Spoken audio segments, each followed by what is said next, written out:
It was 1485. England was tired. The Wars of the Roses had torn the country apart for decades. Now, it seemed to be over. A new king, Henry Tudor, had won the Battle of Bosworth Field. He marched his army toward London to claim his crown. His soldiers were a mix of English exiles and French mercenaries. They were victorious, but they brought something else with them, something new and terrifying. Just weeks after Henry VII was crowned, a strange sickness appeared in London. It was not the plague. Everyone knew the plague. They knew its signs, the swollen buboes, the black spots. This was different. It came on without warning. A person could be healthy at breakfast and dead by dinner. It started with a sense of dread, a feeling that something was wrong. Then a chill would set in. Not a normal chill, but a deep, violent cold that made the bones ache and the teeth chatter. This stage lasted for an hour, maybe 3. Then, just as suddenly, the heat would come. A raging fever, and a headache that felt like a hammer inside the skull, and then came the sweat. This was the symptom that gave the disease its name. It was not a normal sweat from a fever. It was a drenching, foul-smelling torrent. It poured off the body in streams. People said you could see the vapor rising from the sick beds. The sweat was so profuse that it soaked through mattresses and dripped onto the floor. With the sweat came a terrible thirst, a racing pulse, and pains in the chest and stomach. Some became delirious. Others simply grew weak and fell into a final sleep. The speed was the most frightening part. It killed in hours. If you survived the first 24 hours, you would probably live. But most did not. 2 Lord Mayors of London died within a week. So did many other city officials. It swept through the courthouses and the marketplaces. It hit the rich and powerful just as hard as the poor. This was unusual. The plague often hit the crowded, unsanitary homes of the poor the hardest. This new sickness seemed to prefer healthy, well-fed men in the prime of their lives. It was an equal opportunity killer, and that made the wealthy nobles and merchants even more scared. Old doctors had no idea what to do. They were used to bleeding patients or prescribing herbal remedies based on the theory of the 4 humors. None of it worked. The sickness was too fast. It defied their understanding of medicine. The chronicles from the time describe the panic. People shut themselves in their homes. This business in London ground to a halt. The celebrations for the new king were cut short by mass funerals. Where did it come from? No one knew. Some blamed the French mercenaries in Henry's army, saying they brought it over from the continent. But the sickness wasn't known in France. Others said it rose from the mud and grime of the battlefield at Bosworth. They believed the miasma, the bad air, from the dead bodies had poisoned the living. Some thought it was a judgment from God, a punishment for the long and bloody civil war. The first outbreak lasted about 6 weeks. It burned through London and other parts of England with incredible ferocity. And then, as suddenly as it appeared, it vanished. By the end of October, it was gone. Life began to return to normal. But people did not forget. They now knew there was a new monster lurking in the shadows. They called it the sweating sickness, and they lived in fear of its return. For over 20 years, the sweat was just a bad memory. A new generation was born that had never known its terror. England was more stable under the Tudors. Then, in 1507, it came back. The second outbreak was not as widespread or deadly as the first, but it was a chilling reminder. It proved that the disease was not a freak event, it was something that could return. The fear crept back into people's hearts. Another decade passed. Henry VIII was king now. And he was young, athletic, and confident. His court was a center of culture and power. But in 1517, the sweat returned for a third time and with more force than the last. It hit London and spread to other towns. This time, it struck the universities of Oxford and Cambridge especially hard, killing many students and professors. The disease seemed to follow people. If someone fled an infected town, they would often fall sick and die in the new, safe place they had run to. It was as if they carried the seed of the illness within them. Henry VIII was terrified of disease, especially any that could kill so quickly. He took extreme measures to avoid it. He disbanded his court and moved constantly from one royal palace to another, trying to outrun the sickness. He would stay in a place for only a day or 2 before moving on, taking only a few trusted attendants with him. His chief minister, Cardinal Wolsey, also caught the sickness but managed to survive. The fear at the highest levels of society was intense. Then came the fourth and most terrible outbreak in 1528. This one was a catastrophe. It started in London in the spring and was more virulent than ever before. Thousands died. The court was in chaos. Anne Boleyn, who Henry was trying to marry, caught the sweat. Henry sent his own doctor to her, and she, against the odds, survived. Her father and brother also fell ill but recovered. But Many others in the royal court were not so lucky, and this time the sickness did not stay in England. For the first time, it crossed the English Channel. It was like a fire jumping a road. It appeared in the port city of Hamburg, Germany in July. From there, it exploded across northern Europe. It moved with terrifying speed, faster than any army. It swept through Germany, killing thousands in just a few weeks in each city it hit. It traveled up into Denmark, Sweden, and Norway, and west into the Netherlands. The panic in Europe was absolute. This was the English sweat, the Pseudo Anglicus. They saw it as a foreign invader. In the city of Wittenberg, Martin Luther refused to flee. He stayed to tend to the sick, writing that a Christian's duty was to help his neighbor. He watched as many of his friends and followers died around him. The disease would enter a town, rage for a couple of weeks, and then disappear, leaving a trail of death and sorrow before appearing in the next town over. The pattern was always the same. It came suddenly, it killed a huge number of people in a very short time. And it primarily struck the healthy and the prosperous. The poor, who were used to dying from plague and famine, were often spared, which only added to the mystery. It seemed to defy all logic. Why would a disease ignore the weak and malnourished and instead target the strong? By the end of the year, the great European tour of the sweating sickness was over. It retreated and vanished. It never took hold on the continent in the same way it did in England. It was a brief, horrific invasion. The experience left Europe shaken. They now understood the terror that England had lived with for decades. The sweat had proven it could travel. It had shown the world how quickly and unpredictably it could kill. The question was no longer if it would return to England, but when. To understand the fear, you have to understand the disease itself. We have a good idea of what it was like, thanks to a man named John Caius. He was an English physician who lived through the final outbreak and wrote the only surviving medical account of the illness. His description gives us a chillingly clear picture of what people went through. It all started with a feeling. Caius called it an apprehension, a sense of foreboding, a vague dread.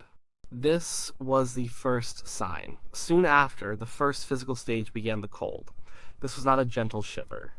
It was a violent, painful chill that could last for a few hours. The person would shake uncontrollably. Their pulse would be weak and thready. They would be pale and feel utterly miserable. Then came the switch. The cold would suddenly give way to intense, burning heat. The fever was high. The patient would develop a severe headache, often described as a pounding or splitting pain. They might feel pain in their heart, their liver, or their limbs. They became delirious, talking nonsense or thrashing about in bed. They were extremely thirsty, but were often too weak to drink. And then the defining symptom arrived, the sweat. And Caius described it as a sudden and profuse sweat that seemed to come from nowhere. It wasn't the kind of sweat that gives relief from a fever, it was a symptom of the disease itself. The smell was said to be heavy and foul. The patient was literally soaked, along with their sheets, blankets, and mattress. The sheer volume of fluid loss was staggering. The sweating stage was accompanied by exhaustion, a profound, crushing weariness that made it impossible to even lift a hand. The whole process from the first chill to the final moments was incredibly fast. A person could be going about their day, feel the first sense of dread, and be dead before the sun rose again. The critical period was the first 24 hours. There was a saying, merry at dinner, dead at supper. It was only a slight exaggeration. The treatments of the time were based on guesswork and desperation. Their doctors were powerless. The traditional methods for dealing with fevers, like bloodletting, seemed to make things worse. The body was already weak and losing fluid bleeding. It just hastened death. The prevailing medical theory revolved around the four humors: blood, phlegm, yellow bile, and black bile. A healthy person had these in balance. Sickness was an imbalance, but the sweat didn't fit their models. It was too new, too fast. The most common advice, and the one promoted by Dr. Caius, was a kind of supportive care. The idea was to cooperate with the disease, not fight it. When the chill started, the patient was to go to bed immediately, covered in warm blankets, and stay there. The goal was to avoid getting chilled again, as any exposure to cold air was thought to be instantly fatal. They were to lie perfectly still for the full 24 hours. They were not to get up for any reason.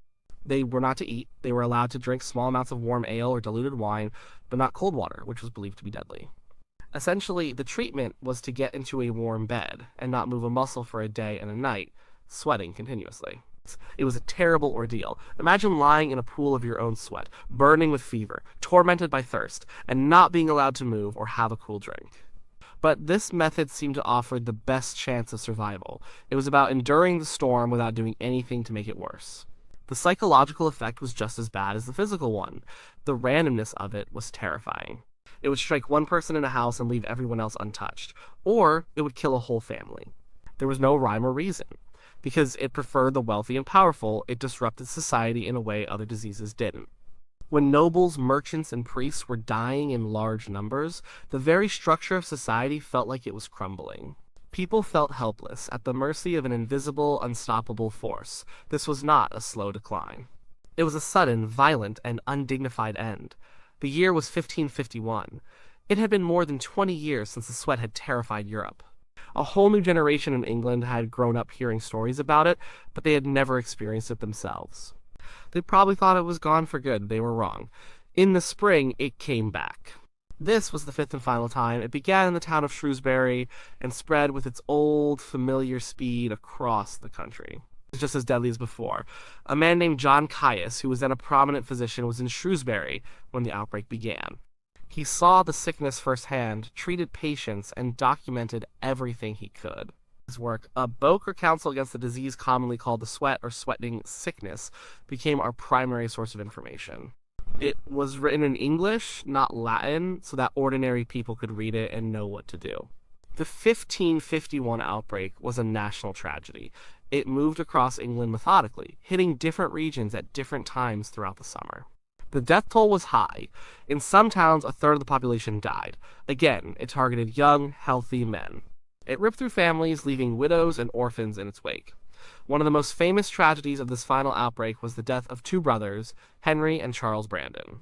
They were the Dukes of Suffolk, the teenage sons of a close friend of King Henry VIII.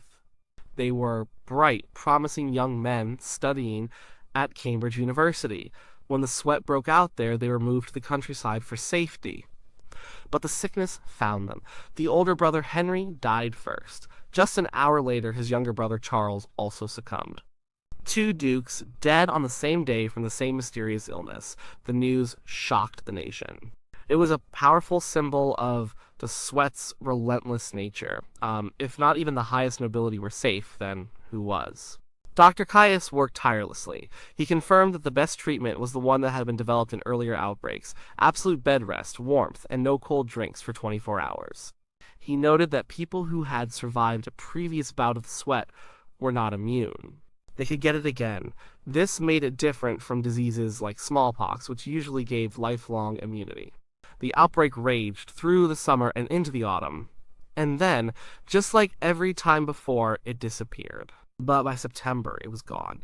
But this time, it was different. It never came back. The sweating sickness, which had terrorized England for 66 years, vanished from the face of the earth.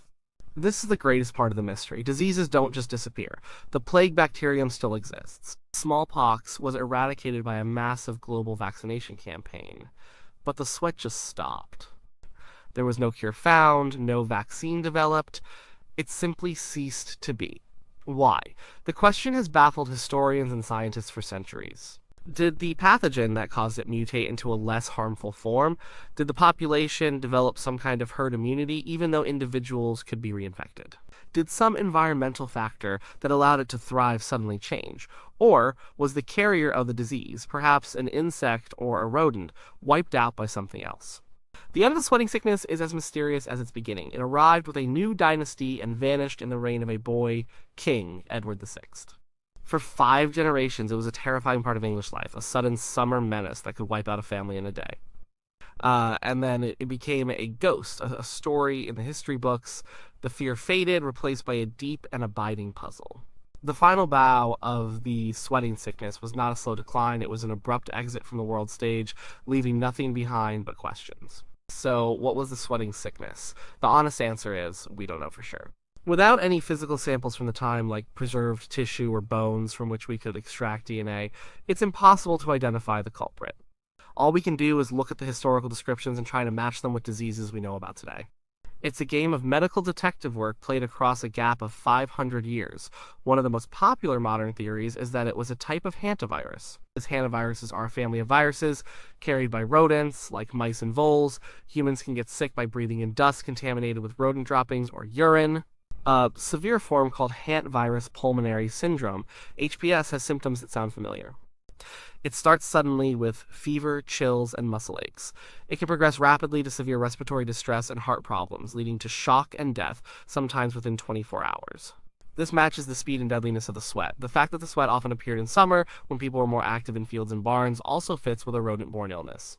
But there are problems with this theory. Hantavirus doesn't typically cause the drenching sweat that was the defining feature of the English disease.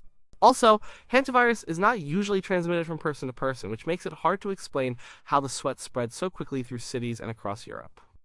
Another possibility is a particularly nasty strain of influenza. We know the flu can be deadly. The 1918 Spanish flu pandemic killed millions and was known for its rapid progression. But again, the symptoms don't quite line up. While the flu causes fever and aches, the extreme signature sweat is not a classic flu symptom. And the sweat seemed to spare the very young and the very old, which is the opposite of how severe flu seasons usually behave. Some have suggested it could have been anthrax. Inhaled anthrax can cause fever, chills, chest pain, and shortness of breath, and it can be fatal very quickly. However, anthrax doesn't typically spread like an epidemic from person to person. It's usually associated with handling infected animals or their products, like wool. It doesn't explain how a whole town could fall sick in a matter of days. A more recent and compelling theory points to a type of relapsing fever. These are bacterial infections spread by ticks or lice. Relapsing fever causes a sudden high fever, headache, and muscle aches. Crucially, it can also involve a crisis phase where the fever breaks, accompanied by profuse sweating and a rapid drop in blood pressure, which can be fatal. This fits the symptoms well. An epidemic spread by lice would also explain its rapid movement through communities, especially in the less than hygienic conditions of the 16th century. It could also explain why it seemed to hit armies and crowded university towns so hard. But the most tantalizing theory is also the one we can never prove. It's possible the sweating sickness was caused by a pathogen that no longer exists. A virus or bacterium that emerged, found the human population of Tudor England to be the perfect fuel, and burned through it with incredible efficiency. These types of new emerging diseases are often the most deadly because the population has no immunity to them. Perhaps the virus was so effective at killing its hosts that it eventually ran out of people to infect and simply died out. Or maybe it evolved into a much milder disease that we now know as a common cold or a minor fever, its terrifying past forgotten. In the end, we are left with a ghost. The sweating sickness remains one of history's great medical mysteries. It serves as a stark reminder of our vulnerability. It shows how a new disease can appear out of nowhere, defy all understanding, and cause unimaginable panic and death. It also reminds us that nature can sometimes solve a problem on its own. For reasons we may never understand, the sweating sickness vanished. The terror ended. But the story remains, a chilling tale of a mysterious sweat that brought a kingdom to its knees.